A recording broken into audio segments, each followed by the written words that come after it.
Ada sebuah surah dalam juz 30 Al-Quran. Saya yakin anak-anak TPA kita juga menghafalnya. Begitu pula dengan hadirin di sini. Tetapi banyak sekali kaum muslimin yang tidak mentadabburinya, tidak merenungi kandungan-kandungan makna ayat ini atau ayat-ayat dalam surah ini, sehingga akhirnya mereka terkena dalam ancaman dalam ayat atau dalam surah ini. Surah ini saudaraku diberi nama oleh Allah Subhanahu wa taala dengan surah Al-Humazah.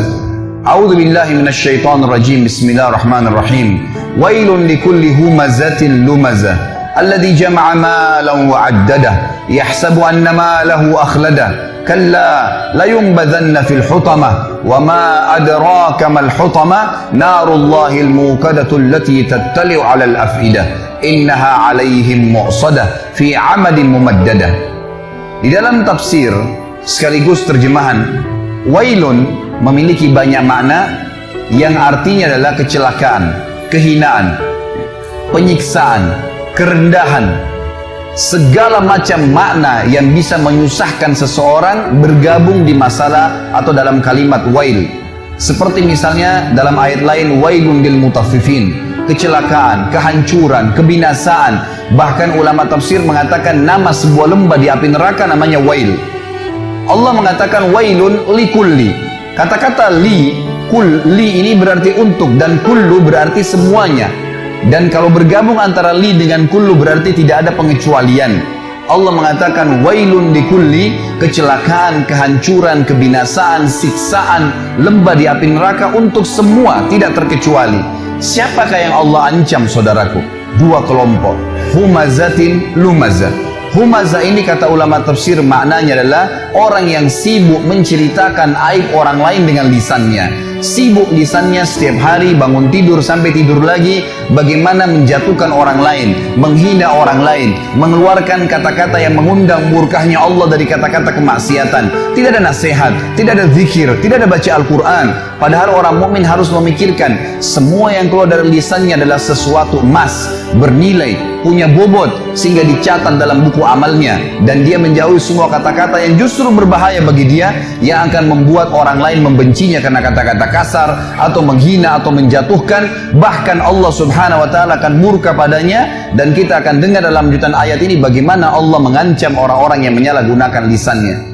Allah Subhanahu wa taala mengatakan lanjutannya lumazah. Beda antara humazah dan lumazah saudaraku hanya di awal hurufnya. Kalau humazah menggunakan ha, kalau lumazah menggunakan lam.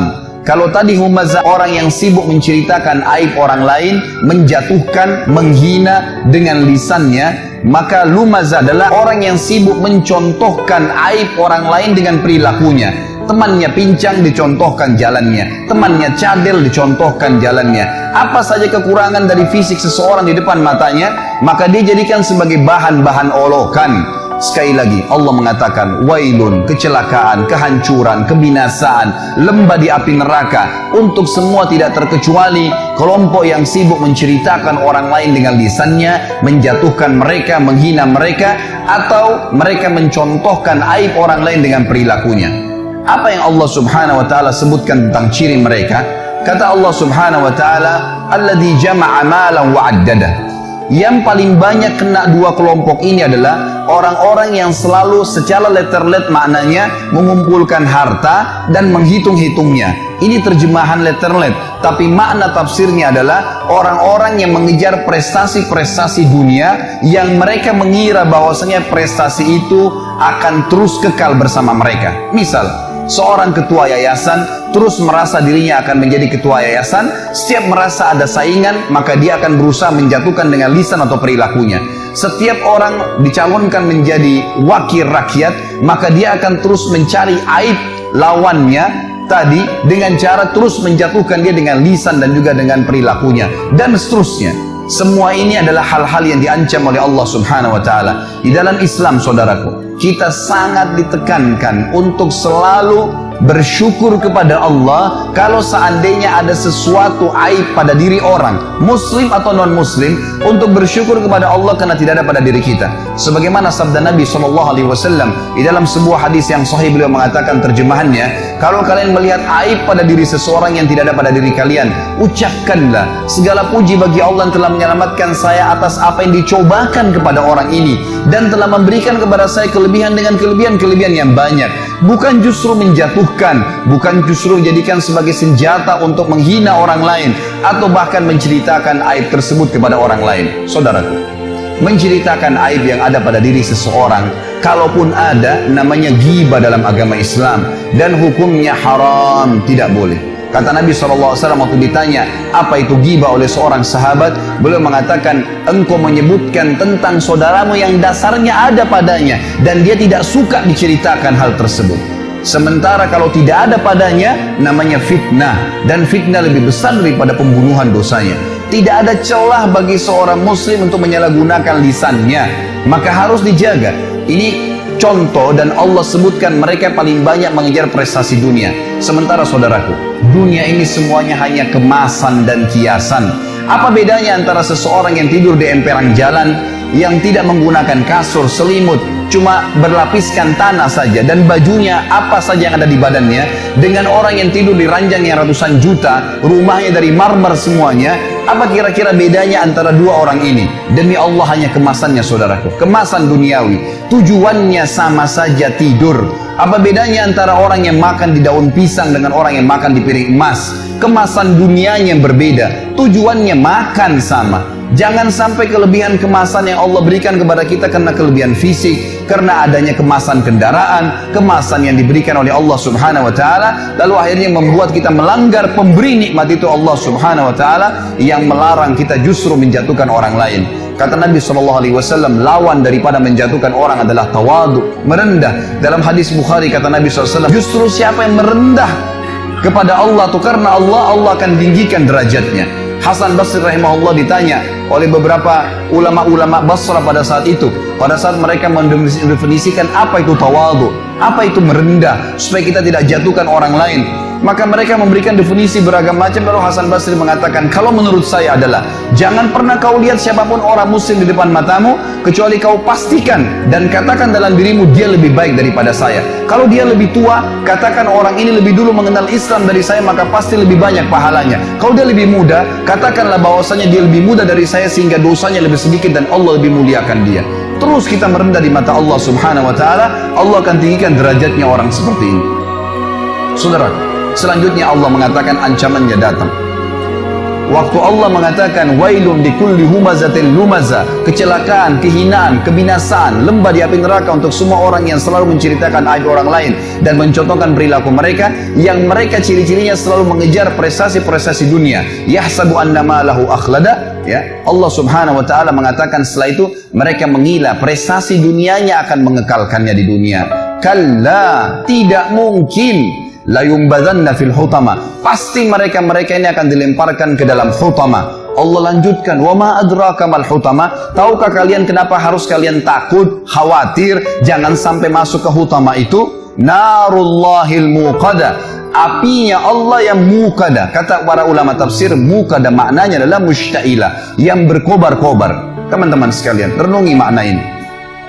Kalau seseorang di antara kita mengambil korek gas yang biasa dipakai bakar oleh teman-teman kita mungkin yang masih merokok, kalau dia bakar jarinya 10 detik saja, jari dibakar dengan api yang kecil sudah memar kalau 10 detik. Kalau 1 menit teman-teman sekalian sudah cukup untuk membuat matang tangan itu dan perlu operasi untuk diperbaikin. Bagaimana dengan api yang berkobar-kobar? Banyak orang tidak merenungi masalah ini, tidak memikirkan api yang berkobar teman-teman sekalian luar biasa.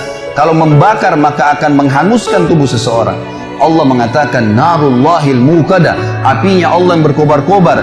Cukup sampai situ? Ternyata tidak. Allah masih sambung lagi. Allati, yang api itu tattali'u alal af'idah, sifatnya api itu kalau dibakar kakinya penghuni neraka nanti yang humaza dan lumaza ini akan membakar sampai ke jantungnya, sampai pada target alal af'idah, ke jantung manusia. Kata para ulama tafsir, kalau dibakar kakinya langsung ke jantungnya terbakar. Padahal kalau rasional kita datangkan manusia dan dibakar teman-teman sekalian, yang terakhir terbakar jantungnya karena diselimuti oleh kulit, otot, tulang dan seterusnya. Cukup sampai situ? Tidak lagi. Allah masih sebutkan agar orang betul-betul meninggalkan perbuatan buruk ini. Setelah dikatakan allati tattalu 'alal afida, innaha, sesungguhnya api itu alaihim muqsadah, terhadap mereka melengket atau melekat. Kalau ada api teman-teman sekalian, kita dilemparkan, disemprotkan api, lalu api itu tertarik kembali, kita rasakan panasnya tapi cuma sebentar. Tetapi kalau tubuh kita diberikan bensin, lalu disemprotkan api sehingga api itu melekat di tubuh kita, maka akan terus terasa panasnya, per detiknya terasa panas.